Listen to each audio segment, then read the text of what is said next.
एकाच आठवड्यामध्ये पेट्रोल आणि डिझेलच्या किमतीमध्ये 2 वेळा वाढ करण्यात आलेली आहे. मागच्या वेळेस 3 रुपयांनी वाढलं होतं, आता 90 पैशांनी वाढलेलं आहे. आता हे पाहणं उत्सुकतेचं असणार आहे की ही जी वाढ आहे ती किती रुपयांवर जाऊन थांबणार आहे. बरं, सगळ्यात महत्त्वाचा प्रश्न हा निर्माण होतो की या किमती वाढत का आहे. त्याचे 2 कारणं आहेत. पहिलं कारण हे आहे की मागे इराण, इस्रायल आणि अमेरिकेचं युद्ध झालं. त्यानंतर आंतरराष्ट्रीय बाजारामध्ये कच्च्या तेलाच्या किमती ज्या आहेत त्या वाढल्या.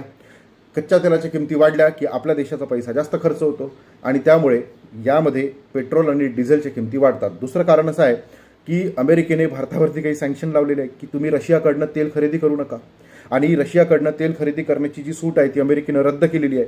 माझ्यासारख्या भारतीय नागरिकाला हा सर्वात मोठा प्रश्न आहे की भारत देशाने कोणत्या देशाकडनं तेल खरेदी करावं की नाही करावं हे सांगणारा अमेरिका कोण आहे आणि भारत त्याचं का ऐकत आहे हे मला अजूनपर्यंत समजत नाही आहे. आणि या सगळ्या गोष्टीचा जो ताण आहे तो भारतीय नागरिकांना सहन करावा लागत आहे, कारण त्याच्या ज्या दैनंदिन गोष्टी आहेत ते करण्यासाठी तर त्याला पेट्रोल डिझेल लागणारच आहे. आणि पेट्रोल डिझेल वाढलं तर दैनंदिन वस्तूच्या किमतीसुद्धा वाढणार आहे. तुम्ही बघा आता आपल्या देशामध्ये महागाईचा भडका कसा उडणार आहे. तर आता ह्या सगळ्या गोष्टी ज्या आहे याची तर सुरुवात आहे. इथून पुढे जी परिस्थिती येणार आहे ती खूप भयानक असणार आहे असं अनेक अर्थतज्ज्ञांनी म्हटलेलं आहे. त्यामुळे तुम्ही तुमच्या आयुष्यामध्ये जो पैसा तुम्ही कमावलेला आहे तो चांगल्या पद्धतीने सेव्ह करा, कारण पुढे तुम्हाला त्याची गरज पडणार आहे. आणि इथून पुढे आपल्या ताटात काय वाढून ठेवलेलं आहे हे पाहणं उत्सुकतेचं असणार आहे. हा व्हिडिओ तुम्हाला कसा वाटला मला नक्की सांगा.